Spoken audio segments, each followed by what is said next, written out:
कहानी मेलिसा नाम की एक होशियार और जिज्ञासु स्वभाव वाली हाई स्कूल की लड़की की है। वो बहुत प्यारी और खुशमिजाज है।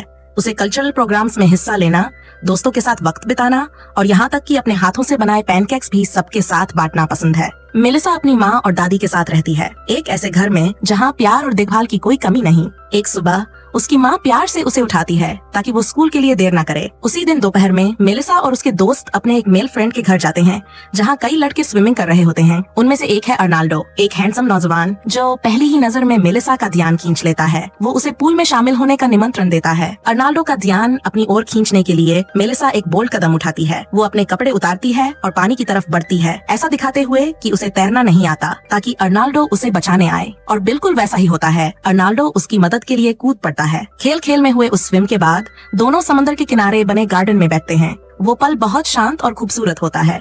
अर्नाल्डो उसे वादा करता है कि वो एक दिन उसे तैरना सिखाएगा। बातचीत के दौरान मेलिसा थोड़ी शर्मीली दिखती है, लेकिन उसके हाव भाव में उसके झुकाव साफ झलकते हैं। जब अर्नाल्डो उसे उसकी उम्र पूछता है तो वो बताती है कि वो सिर्फ 15 साल की है।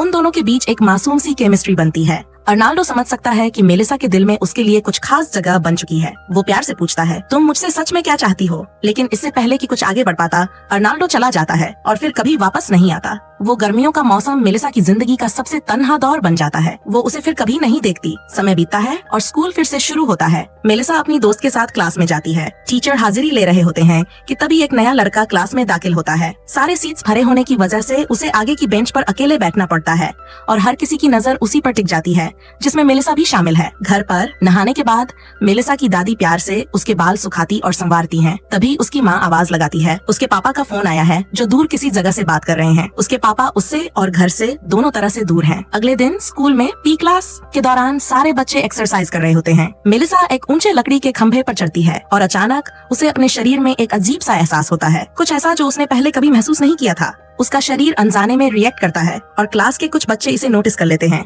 वो उसे और एक लड़के को चिढ़ाने लगते हैं, जिससे दोनों बहुत असहज महसूस करते हैं। एक दिन स्कूल के बाद उसकी दोस्त उसे एक बार में चलने का न्योता देती है, कुछ नया और रोमांचक अनुभव उसके लिए। जैसे ही वो अंदर कदम रखती है, उसका दिल जोर से धड़क उठता है, क्योंकि सामने ही उसे फिर से दिखता है अर्नाल्डो, वही लड़का जिसे वो उस गर्मी के बाद कभी भूल नहीं पाई थी। वो चुपचाप उम्मीद करती है कि अर्नाल्डो उसे देख ले, और हैरानी की बात यह है कि वो सच में देख लेता है। अर्नाल्डो अपने पुराने आकर्षण के साथ उसकी ओर बढ़ता है, गर्मजोशी से उसका स्वागत करता है और ज्यादा सोचे बिना ही उसे अपने घर चलने का न्योता देता है। अर्नाल्डो के घर पहुंचने पर माहौल अचानक बदल जाता है। वो हल्की मुस्कान के साथ उससे फ्लर्ट करने लगता है, उसके गाल को धीरे से छूता है और कानों में प्यारी सी शरारती बातें कहता है। उनके बीच की हवा भारी और अजीब सी खिंचाव से भर जाती है। घर के अंदर पहुंचते ही सब कुछ बहुत तेजी से होता है। अर्नाल्डो उसे धीरे धीरे कपड़े उतारने लगता है और सीधा सवाल पूछता है, क्या तुम अभी भी वर्जिन हो? मेलिसा अपनी मासूमियत और भरोसे के साथ धीरे से जवाब देती है, हाँ, मैं अब तक पूरी तरह ओरिजिनल हूँ, किसी ने मुझे कभी नहीं छुआ। लेकिन इसके बाद जो होता है वो उसकी दुनिया हिला देता है। अर्नाल्डो उसकी मासूमियत और भरोसे का फायदा उठाता है और दोनों के बीच वो रिश्ता हो जाता है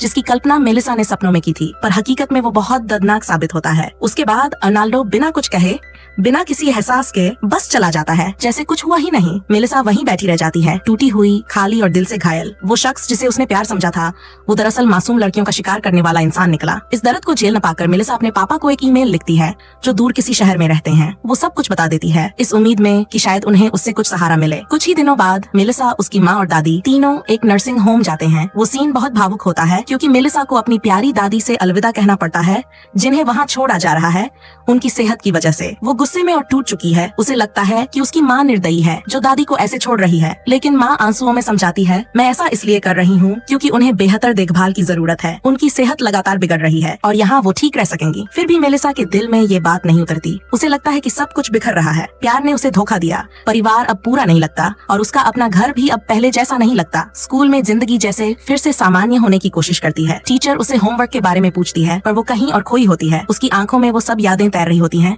जो वो लड़की हुआ करती थी। इस सबसे पहले उसी वक्त स्कूल का नया लड़का लगातार मेलिसा को देखता रहता है। हर बार जब वो नजर उठाती, वो उसे देखता हुआ मिलता, लेकिन उस नजर में कोई गंदगी नहीं थी। स्कूल के बाद मेलिसा और उसकी दोस्त एक कैफे जाती हैं। दोनों बातें कर रही होती हैं। तभी उसकी दोस्त ध्यान देती है कि पास की टेबल पर बैठा एक बड़ा उम्र का आदमी लगातार मेलिसा को देख रहा है। इस बार मेलिसा पहले जैसी नहीं रही। वो उस आदमी को नजरअंदाज नहीं करती, बल्कि उसी की तरह उसकी आंखों में आंखें डालकर देखती है। उसकी ये हिम्मत और चुनौती भरी नजर उस आदमी का ध्यान खींच लेती है। वो एक पल भी गवाए बिना उठता देखता है और सीधे उसकी तरफ बढ़ने लगता है। मेलिसा उस बड़े उम्र के आदमी से शरारती और फ्लर्टी लहजे में बात करती है। धीरे धीरे वक्त बीता है और क्रिसमस आ जाता है। उसकी दादी फिर से घर लौटती है ताकि त्योहार परिवार के साथ मना सकें। घर में फिर से एक गर्मजोशी का माहौल लौट आता है, लेकिन दादी तुरंत महसूस कर लेती है कि मेलिसा अब पहले जैसी नहीं रही। उसकी आंखों में एक गहरी उदासी और दूरी बस गई है। कुछ गड़बड़ समझते हुए दादी उसे अपने कमरे में ले जाती हैं। वो एक पुरानी डायरी खोलती हैं, जिसमें उनकी जवानी के दिनों की तस्वीरें भरी होती हैं। वो प्यार से मेलिसा के बाल संवारती हैं और उसे अपने पुराने किस्से सुनाती हैं, प्यार के बारे में, जिंदगी की सीखों के बारे में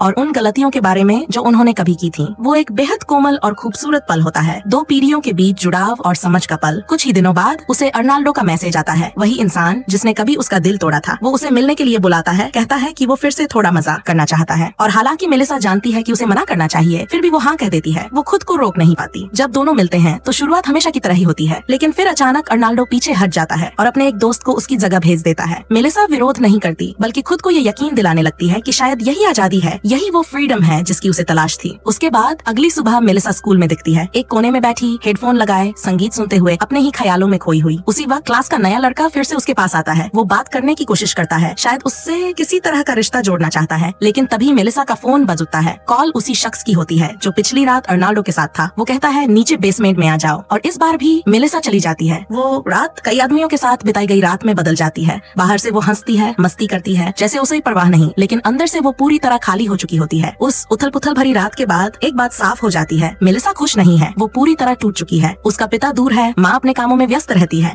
और उसकी दादी फिर से नर्सिंग होम में चली गई है। कुछ समय बाद उसकी माँ घर लौटी है। वो बार बार मेलिसा को आवाज लगाती है, लेकिन कोई जवाब नहीं मिलता। घबराकर वो घर में ढूंढने लगती है, और तभी उसे मेलिसा की डायरी मिलती है। वो पन्ने पलटती है, और जैसे जैसे पढ़ती जाती है उसकी आंखें फटी की फटी रह जाती हैं। उसमें वो सब लिखा होता है जो मेलिसा ने कभी किसी से नहीं कहा, उसके राज, उसके दर्द, उसके गुनाह और उसके डर। उधर दूसरी तरफ मेलिसा एक होटल में होती है। वो खुद को एक और आदमी से मिलने के लिए तैयार कर रही होती है, जिससे वो ऑनलाइन बात कर रही थी। वो नया कपड़ा पहनती है, आईने में खुद को देखती है और कोशिश करती है आत्मविश्वासी दिखने की, लेकिन अंदर से वो बेहद नाजुक और टूटी हुई है। उसी वक्त घर पर उसकी माँ की बेचैनी और बढ़ जाती है। उसे समझ नहीं आता कि बेटी कहाँ चली गई है। तभी अचानक उसकी दादी की तबीयत बिगड़ जाती है, जिसे माँ को अस्पताल भागना पड़ता है, और फिर भी उसके दिल में एक ही सवाल रह जाता है, मेरी बेटी कहाँ है। होटल में मेलिसा बेचैनी से इंतजार कर रही होती है। जब वो आदमी आखिरकार पहुँचता है तो उसे तुरंत एहसास होता है वो बहुत रूखा, जिद्दी और आक्रामक है, वैसा बिल्कुल नहीं जैसा उसने सोचा था। डरी और घबराई हुई मेलिसा अपने सामान उठाती है और वहाँ से भाग जाती है, सब कुछ पीछे छोड़कर, उस अराजकता और डर से दूर। जब वो घर लौटी है तो उसकी माँ उसे बताती है कि उसकी दादी अस्पताल में बेहोश पड़ी है। मेलिसा थकी हुई, टूटी हुई और सुन्न-सी, बोलने की भी ताकत नहीं रखती। वो सीधे अपने बिस्तर पर गिर जाती है, भावनात्मक और शारीरिक रूप से पूरी तरह थकी हुई। उसकी माँ धीरे से उसके पास आती है, घुटनों के बल बैठती है, उसके जूते उतारती है और उसे एक कंबल से ढक देती है। माँ और बेटी के बीच का एक बेहद कोमल और दुर्लभ पल। फिर धीमे स्वर में माँ पूछती है, मेलिसा, तुम्हारी डायरी में जो लिखा है क्या वो सच है? मेलिसा चुप रहती है। उसकी माँ की आंखों में आंसू आ जाते हैं, क्योंकि पहली बार वो सच में अपनी बेटी के दर्द को समझने की कोशिश करती है। आखिरकार मेलिसा टूट जाती है। वो सब कुछ कबूल कर लेती है। वो कहती है कि वो अपनी जिंदगी बदलना चाहती है, सब कुछ गलत हो गया है और अब वो खुद को पूरी तरह खो चुकी है। ये सुनकर उसकी माँ के अंदर भी सैलाब सा उठा है। जब उसे पता चलता है कि मेलिसा कई मर्दों के साथ रही है, वो खुद को संभाल नहीं पाती। वो गुस्से में डायरी को कमरे में फेंक देती है, लेकिन अगले ही पल वो मेलिसा को अपने सीने से कसकर लगा लेती है, रोते हुए, जैसे उसे अब कभी अलग नहीं करना चाहती। वो रात मेलिसा की जिंदगी का टर्निंग पॉइंट बन जाती है। उस भावनात्मक टूटन के बाद वो धीरे धीरे ठीक होने लगती है। वो फिर से स्कूल जाना शुरू करती है, पुराने दोस्तों से मिलती है और खुद को नए सिरे से पहचानने लगती है। एक दिन वही नया लड़का फिर से उसके पास आता है, वही जो हमेशा उसे दिलचस्पी से देखता था। वो उसे एक किताब दिखाता है और उसमें मेलिसा की फोटो छपी होती है। मेलिसा हैरान भी होती है और मुस्कुरा भी देती है। उस पल दोनों के बीच एक सच्चा, दिल से जुड़ा रिश्ता बनना शुरू होता है। कुछ समय बाद मेलिसा और उसकी दोस्त एक पार्टी में जाते हैं। संगीत बज रहा होता है, उसकी दोस्त किसी और के साथ डांस कर रही होती है और मेलिसा धीरे धीरे वहाँ से निकल जाती है, समुद्र के किनारे बनी एक चट्टान की ओर। फिर अचानक सबके सामने वो चट्टान से छलांग लगा देती है। लोग चीख उठते हैं, डर जाते हैं, लेकिन कुछ ही पल बाद मेलिसा हंसते हुए पानी से बाहर आती है, तैरकर किनारे की ओर बढ़ती है। वो पल बताता है वो फिर से वही बन गई है, थोड़ी पागल, थोड़ी शरारती, पर जिंदा असली। समय बीता है, उसकी दादी का निधन हो जाता है। मेलिसा और उसकी माँ मिलकर दादी की कब्र पर जाती है। दुख सच्चा है,